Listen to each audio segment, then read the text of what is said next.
Pass switch বা emergency switch বলে আর কি। যে সকল বাইকে ইমার্জেন্সি সুইচ নেই সে সকল বাইকের জন্য আজকে এই ভিডিওটা করেছি। তো দেখতে পাচ্ছেন আমরা একটা অনলাইনতে অর্ডার করছিলাম একটা সুইচ।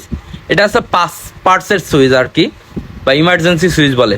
তো দেখেন কতটুক না, আর এই সুইচটা অনেক সুন্দর কাজ করে, অনেক দিন লাস্টিং করে। দেখেন এই ফকের পাশের সুইচ করছি, দেখেন এই পাশের সুইচ আমরা ফক লাইটে করছি আলাদা করে। দেখেন এটা চাবি দিলে অন করলে আপনার পার্টস কাজ করবে। তা আমি আবারও বলি, যে সকল বাইকে আপনার পাস নেই, মানে চাপায় পাস থাকে না, যেমন হিরো হোন্ডা, স্প্লেন্ডার, আরও অনেক গাড়িতে এই পার্টসের সুইচ নেই, তো সেই সকল বাইকে এইসব পার্টসের সুইচটা লাগাতে পারবেন অনেক কম খরচে। এই পার্টসের সুইচটা দেখেন 100 টাকা মতন লাগবে। তো আমরা এটা আছে অনলাইনে অর্ডার দিয়ে নিয়ে এসেছি, তো যার কারণে দামটা একটু বেশি পড়েছে আর কি।